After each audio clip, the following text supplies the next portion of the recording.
All right, ladies and gentlemen, welcome back to the Passive Cash Flow Podcast. I'm your host, Aaron Fragnito, and we're going to talk about real estate syndication structure today. This is for individuals looking to possibly start a real estate syndication. I mean, they look pretty cool. A lot of these guys are riding around in fancy cars, Bentleys and Ferraris, and some of them have jets, and they live these glorious lifestyles. But the truth is, it's actually a lot of work to run a real estate syndication, but we're going to break into the structure of it, a day in the life of a real estate syndicator, and what that really means and the decisions you need to make as a real estate syndicator here on the Passive Cash Flow Podcast.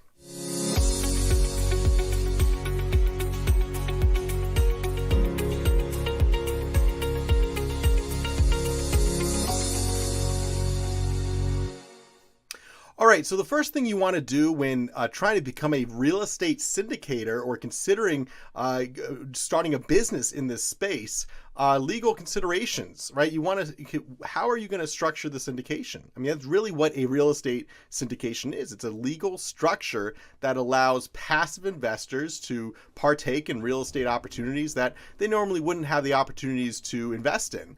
Maybe you found them off market, you've put together the pieces, the contractors and realtors and banks and other investors to make this a reality. But how are you going to structure it, right? The SEC actually regulates how you can solicit other investors, the relationships you have to have with them, the disclosures you have to have. And without the right legal considerations for your real estate syndication, you're really not going to be able to structure the right way. So you want to talk to an SEC attorney. They can usually guide you on how you're going to develop your real estate syndication. Which type of legal entity is right for you, right? Is it a limited liability, an LLC, a limited partnership, C Corp and S Corp? There's other tax advantages as far as I'm concerned with limited liability companies. So we tend to do LLCs here at People's Capital Group, and we offer passive ownership of those LLC ownership to passive investors. And that allows us to have the control of the business, control the property, make the day-to-day management decisions, but also have those investors protected and get all the tax benefits and legal benefits of owning an LLC without having to make all the day-to-day decisions. That's our job as real estate operators. So what's the right structure for you? Talk to your CPA, talk to an SEC attorney, and you can determine ideally the right structure for you, LLC or LP or C Corp or S Corp or something different, of course. But the general partners, now their job is to acquire the financing, find the opportunity, make sure the due diligence is completed properly on the opportunity, and basically run everything from A to Z, manage the management company, right? Make sure the other investors are there and the bank is there at closing to make sure the deal closes and the property goes as planned through the project and the renovation. So it's very important that the operator knows what they're doing. If you are trying to create a syndicate and you don't have any real estate investment experience, well, you want to work with people that do, of course, and that might not be the right business for you if you don't have any experience. Really, the name of the game is knowing what you're doing when you're buying an opportunity. See, I can't bring the wrong opportunity to my investors. My job is to find a good opportunity, a discounted piece of real estate that has value add. Right? Maybe we can renovate some of the units and get more rent for those units. We can work with some of the existing tenants and renegotiate those current leases and do renovations to their apartments and make it a better living environment, and in turn get higher rent for those units. And this is going to allow our investors to make more cash flow and allow us to do the refinance and hit those marks that we put out to our investors, those targets that we put out to our investors before they even invest in the opportunity, when they're researching the opportunity for themselves. So there's a lot of moving pieces. You have to know what you're doing to be able to achieve those marks, long-term working with the management company, but also short-term kind of identifying the opportunity, red flags and challenges you're going to have along the way. So you have to know real estate. You have to know, how to manage these projects as well and work with people that have experience in this space. So who are the investors, right? Sponsors. That's what they're also called, the passive investors. You want to identify who your sponsors are going to be, ideally before you find a project. You don't want to build the airplane in the air, as they say. See, I'm always communicating with investors, whether I have a deal right now to fund or not, because it doesn't always work perfectly, right? Seth and I will be looking for deals all through the year. Sometimes we'll find something, 2 deals at once, and we won't find something for 6 months, 8 months, and then we find 2 great opportunities we need to fund quickly. So You always want to have your relationships in place with your investors. You want to be performing and also communicating on current projects and what's upcoming, what you're looking for. You want to identify your investors' goals and, of course, work with your passive investors to find them those types of opportunities, right? They're shorter term investments or longer term. Are they focused on tax benefits or maybe cash flow?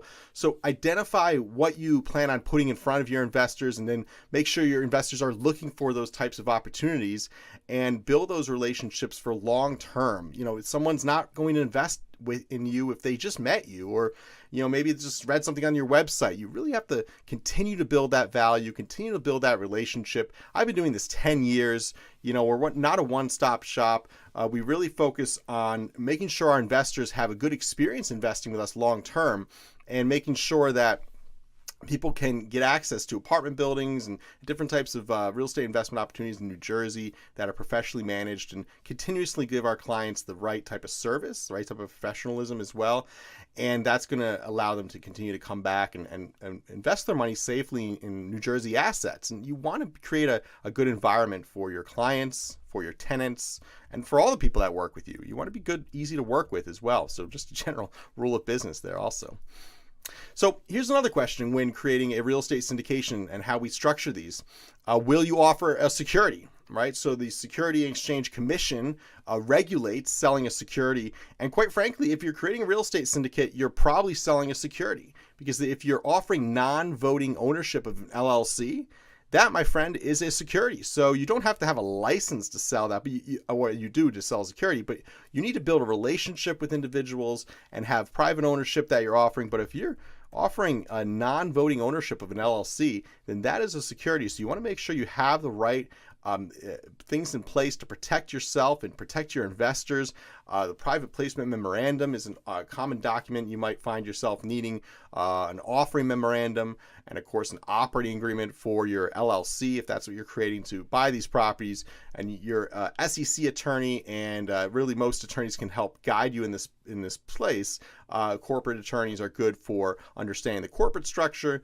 SEC attorneys are great for understanding the SEC regulations and how to abide by those rules and regulations, and essentially make sure you CYA, cover your ass. Of course, make sure you have all the right documents in place so that you, in the event of not performing on the syndicate, of course, are not open to suit from your investors, and making sure that you have the right engagements with those investors and you're not soliciting incorrectly for that capital.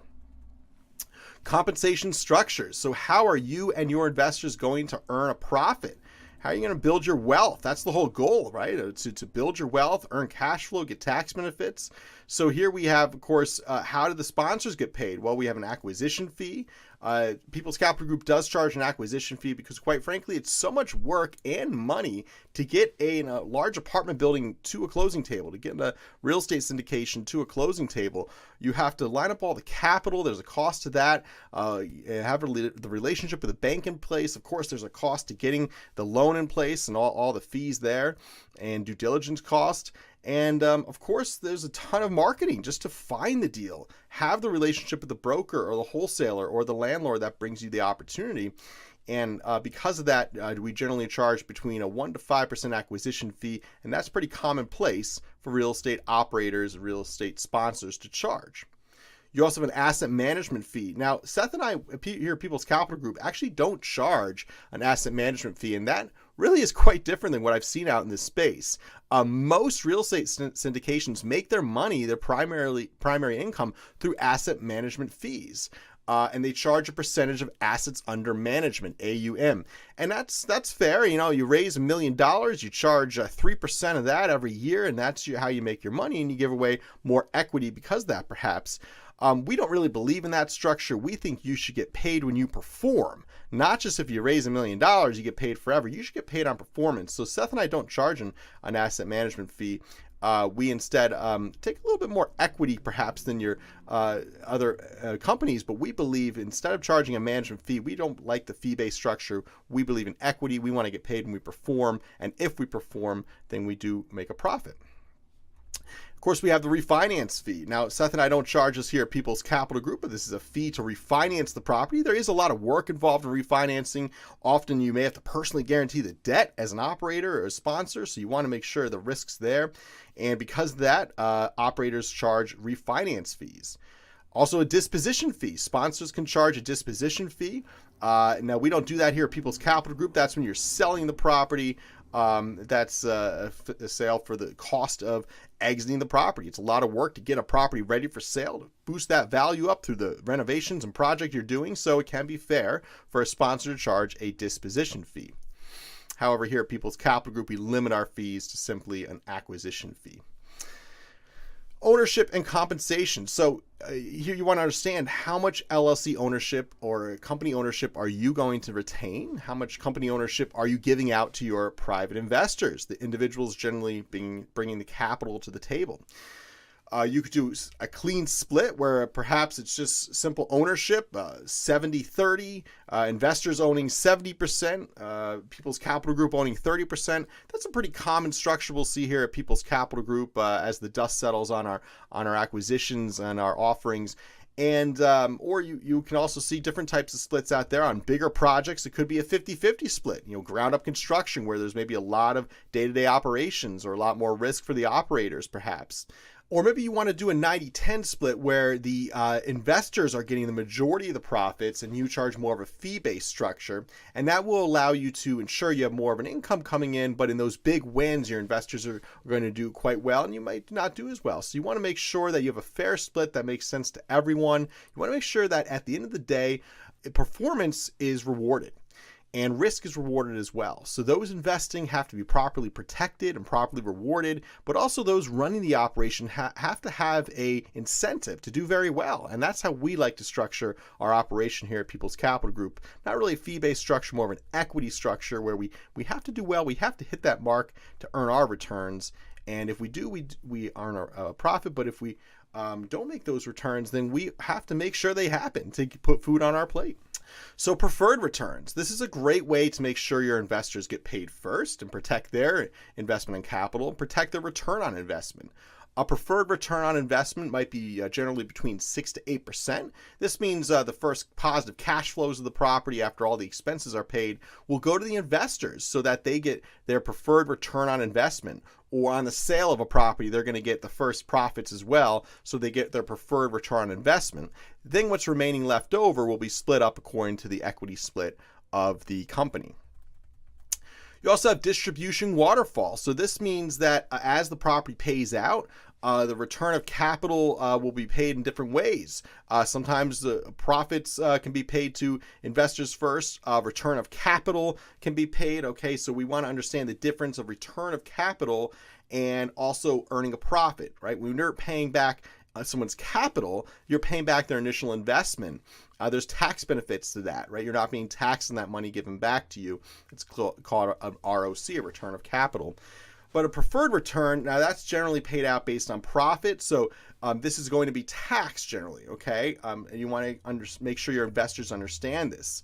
GP catch-up, that means that your investors are getting paid the distribution initially, and then you're getting paid after they're getting their agreed amount back. So there's lots of things to consider when creating a real estate syndicate. How are your investors going to be protected? How are you going to be protected? How are you going to work with all the different people involved, the banks, the realtors, the management company, the investors, and how are you going to make sure that all these moving pieces are properly compensated and properly protected? Now, at the end of the day, the most important thing is that you create a win-win structure for everyone. So your investors understand the value of what you're bringing to them. They understand that you're going to do everything in your power to make sure the project works out, and you've taken the steps to put those people in place to make sure it works out. See, you don't have to be the best project manager in the world, right? Maybe you hire a project manager that's really good at that. You don't have to be the best market expert either. You might have a realtor or even a market analysis an analyzer that can help you with those places. Okay, the banking end of it, your bankers are going to guide you a lot there, but you really have to have the relationship with people that want to invest in you, that trust you, And quite frankly, it takes time to be a good sponsor, a good operator, and a good real estate syndicator, because you have to have a track record and you have to perform over time and have integrity over time. And if you don't, and you have deals that go south, and you don't, at the very least, make good to your investors and make sure that they made the returns that you were targeting in the beginning. See, it's okay to make mistakes, but make sure you write that check at the closing table so your investors don't lose money. You'll lose money sometimes, but make sure your investors don't. And the most important advice I can give you is don't bite off more than you can chew. This is a serious business. You're signing the dotted line for a lot of debt. You're taking other people's money, often their retirement funds, and you're putting it to work in real estate. So if you don't know what you're doing, keep learning, keep working in the space, keep taking advantage of all the free information out there, especially at our website, peoplescapitalgroup.com, and maybe get involved in a deal. Get invested with a sponsor. Get invested with a real estate syndication out there that you're impressed with, that you like, that you trust.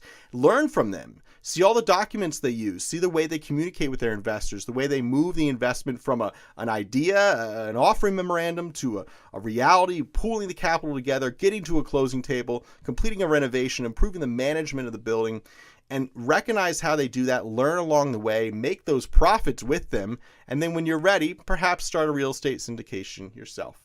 That's my best advice I can give you. I'm Aaron Fraguito of People's Capital Group. Hope you enjoyed our podcast here today about real estate syndication structure.